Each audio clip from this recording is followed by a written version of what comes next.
दूसरी तरफ ममता बनर्जी बड़ी परेशान है। लगातार सुप्रीम कोर्ट के चक्कर काट रहे हैं उनके वकील एसआईआर के मुद्दे पर। अब तो सप्लीमेंट्री लिस्ट भी जारी कर दी गई है चुनाव आयोग की तरफ से, उसमें 60 लाख मतदाताओं पर एक तरह से सवालिया निशान लग गया है। तो ममता बनर्जी का क्या होगा? उनके वकील कपिल सिब्बल को तो अच्छी खासी लताड़ भी अभी एक दिन पहले सुप्रीम कोर्ट से पड़ गई है। देखिए, अभी जो सप्लीमेंट्री लिस्ट आई है उसका जो मोटा मोटा आंकड़ा आ रहा है, जो मोटी मोटी संख्या आ रही है, उसके हिसाब से करीब 25 से 30 लाख लोगों का अभी स्क्रूटनी होनी बाकी है। और जो करीब करीब 7-8 लाख लोगों जिनको इन्होंने अभी जिसके नाम काटे गए हैं, जो अब तक रिव्यू हुआ है जुडिशियल ऑफिसर्स द्वारा, उनको भी रिव्यू करने का, उनका भी एक ट्रिब्यूनल में जाने का उनका अधिकार है, तो वो उसमें से कुछ ट्रिब्यूनल में जाएंगे। अब जो बाकी जो 30 है, अब समय की 8 तारीख नॉमिनेशन की लास्ट डेट है, 8 अप्रैल, तो कुल मिलाकर ये बचता है करीब करीब 12-14 दिन। तो 12-14 दिन में क्या ये 25-30 लाख लोगों का स्क्रूटनी हो जाएगी, एसआईआर हो जाएगा? बहुत कठिन है, बहुत मुश्किल इसलिए है क्योंकि बंगाल और किसी राज्य में हो जाता, लेकिन बंगाल में जिस तरीके की व्यवस्था ममता बनर्जी ने बनाई है, नकली सर्टिफिकेट, बर्थ कभी का है, पिता का नाम कुछ है, माता का नाम, 2 भाई हैं उनमें एक भाई का, मतलब कुल मिलाकर ऐसी सी लॉजिकल, जिसको लिए एक शब्द बनाया गया लॉजिकल डिस्क्रिपेंसी, कि हास्यास्पद बातें हैं कि बाप बेटे के बीच में 5 साल का अंतर है, पिताजी भी उसी वोटर लिस्ट में है, बेटा जी भी उसी वोटर लिस्ट में, पिताजी की उम्र 65 साल है, बेटा जी की जो है उम्र 60 साल है।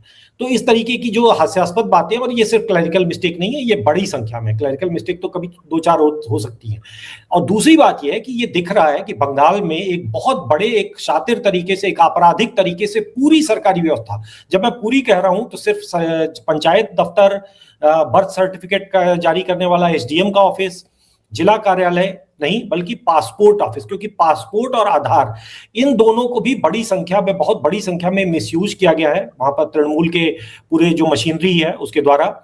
मेरी कुछ सूत्रों से बात हुई तो वो बता रहे थे कि इस तरीके की बातें हैं कि मतलब पासपोर्ट है, मतलब पासपोर्ट जो है वो जारी हुआ है किसी व्यक्ति के नाम से, और उस व्यक्ति का जो पासपोर्ट में जो पैन नंबर दिया हुआ है वो कुछ और है, वो कोई और पैन नंबर यूज कर रहा है। आप किसी भी भारत के किसी भी कोने में आप रहती हैं, आप पासपोर्ट लेने जाइए, आपको खून के आंसू रुला देते हैं पासपोर्ट अधिकारी वाले।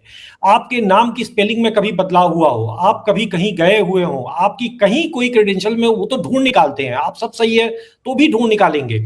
मेरे एक जानने वाले का था कि वो अपने, उनकी बेटी उनके बाहर पढ़ती थी, बाहर मतलब कि किसी अन्य शहर में, किसी अन्य राज्य में, तो वहां पर वो बेटी पढ़ती, तो वो जब वो पासपोर्ट उसका रिन्यू कराने के लिए गया तो उन्होंने कहा कि ये तो आपके साथ रहती नहीं है, तो इसका कैसे बन सकता है? अरे भाई, बेटी पढ़ने गई है ना, वहां पे तो नहीं बनेगा, वो जो उसका पिता है वहीं पे बनेगा ना, जो वहां रहते हैं। और ये मैं उसकी बात कर रहा हूँ जो सीनियर गवर्नमेंट ऑफिशियल है। मतलब आप पूरी तरह से जो व्यक्ति का वेरीफाइड है, उसमें भी इस भारत के का पासपोर्ट बहुत आसानी से नहीं बनता, जो कि अच्छी बात है, मैं कहीं पासपोर्ट कोई बुराई नहीं कर रहा हूं, लेकिन बंगाल में ये सारे नियम पूरी तरह से शिथिल किए हुए थे। बंगाल में हर भिखारी, हर पंचर वाले, हर जो रिक्शा चला रहा है उसने पासपोर्ट बनवा रखा है। इसी से बात पता चलती है कि वो क्यों बनवा रहा है। भाई, पासपोर्ट बनवाने की आपको जरूरत क्या? आप कौन से देश जाने वाले हो? पासपोर्ट तो यहाँ पर वही बनवाता है ना जिसको पासपोर्ट का काम पड़ता है, जिसको विदेश जाने की कहीं कोई बात आती है मन में, तब जाकर वो पासपोर्ट बनवाने की सोचना शुरू करता है। तो अंततः बेसिकली वहां पर एक बड़े स्तर पर सिस्टम को मिसयूज किया गया है।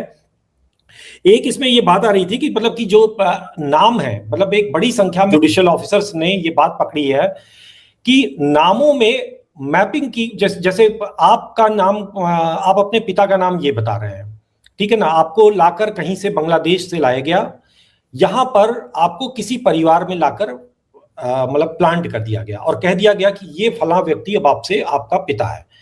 तो जब आप इसमें कराओगे तो इसमें कहीं ना कहीं कुछ एक डेटा आप निश्चित रूप से आप मैच करा लोगे। जैसे ये मैच करा लोगे कि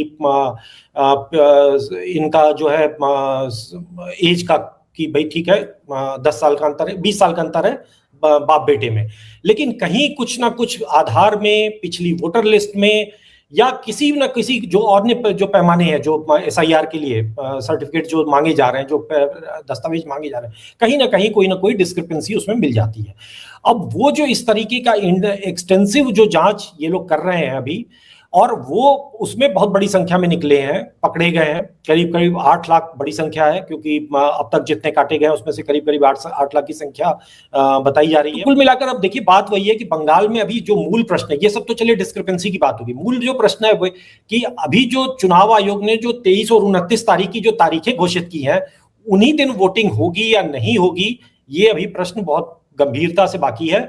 और जो स्पीड है, जो सप्लीमेंट्री लिस्ट को देखकर और उसमें जो बाकी है उनको देखकर समझ में आता है, वो यही आता है कि 23 और 29 को मतदान संभव नहीं है।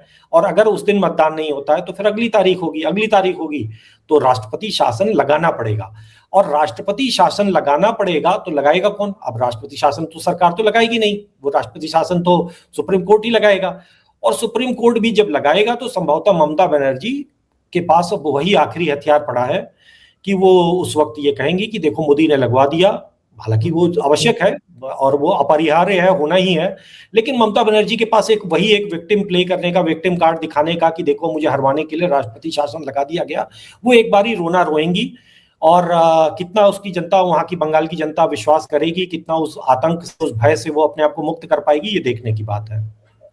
आपने सही कहा कि इतनी सारी डिस्क्रिपेंसीज अगर है, इतना सारा मतलब गड़बड़ियां हैं 8 लाख वोटरों के नाम को लेकर, उनकी उम्र को लेकर, तो उसकी जांच पड़ताल तो चुनाव आयोग को गहन तरीके से करनी पड़ेगी।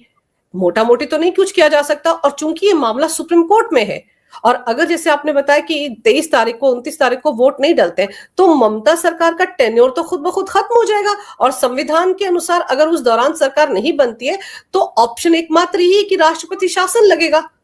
तो ऐसे में तो सरकार के हाथ में कुछ है ही नहीं, वो तो संवैधानिक प्रक्रिया है, उसमें सुप्रीम कोर्ट को आगे आकर कहना पड़ेगा।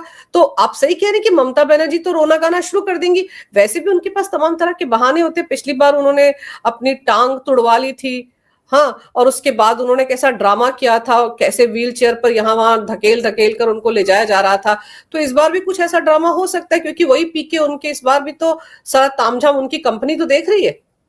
देखिए इस बार तो उनकी टांग कई तरह से टूटी हुई है, क्योंकि जो एक तो ईडी का मामला है जिसको अभी सुप्रीम कोर्ट में तमाशा हुआ, जो सुप्रीम कोर्ट ने डांट लगाई कि ईडी बहुत मत करिए, और एक तरह से सुप्रीम कोर्ट ने उनको, उनकी जितनी भी दलीलें थी खारिज किया, उनकी पूरे इंटेंट पे सवाल उठाया।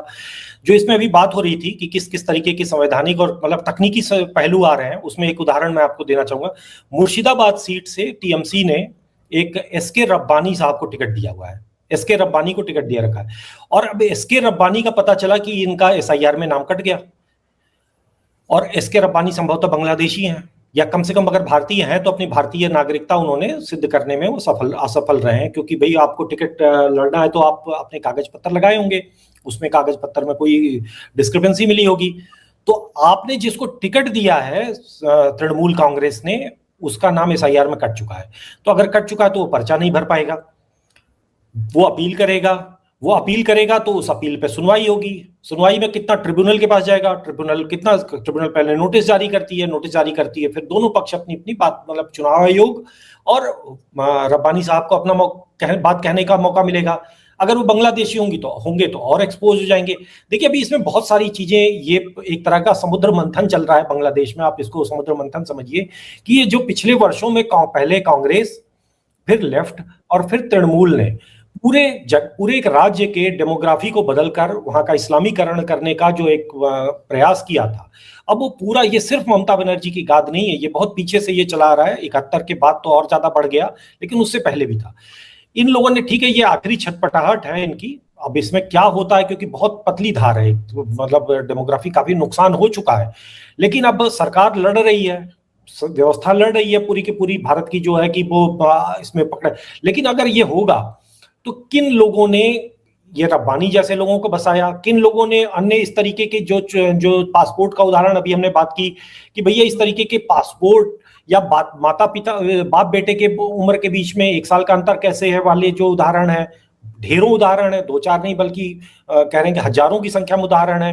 फिर इसके अलावा कि बहुत बड़ी संख्या में एक चीज सामने आई है बंगाल के एसआईआर में, कि जैसे मान लीजिए कि किसी परिवार की कोई महिला है, उसका निधन हो गया, वो या मर गई या चली गई वहां से, तो बांग्लादेश से लाकर किसी महिला को उस जगह पर उसके स्थान पर फिट कर दिया गया जो उसकी उम्र की है, उसको लाकर और कहा गया कि जैसे मान लीजिए कि कोई शाहिदा बानो है, तो शाहिदा बानो की जगह एक अन्य महिला बांग्लादेश से लाई गई और उसको कहा गया कि यही शाहिदा बानो है।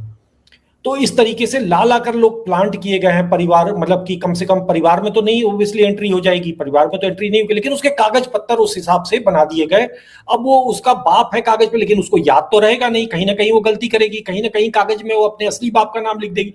तो कुछ न कुछ वो डिस्क्रिपेंसी, चूंकि पढ़े लिखे नहीं है, तो आगे चलकर वो कहीं ना कहीं कोई ना कोई डिस्क्रिपेंसी अपने उसमें क्रिएट कर लेगी।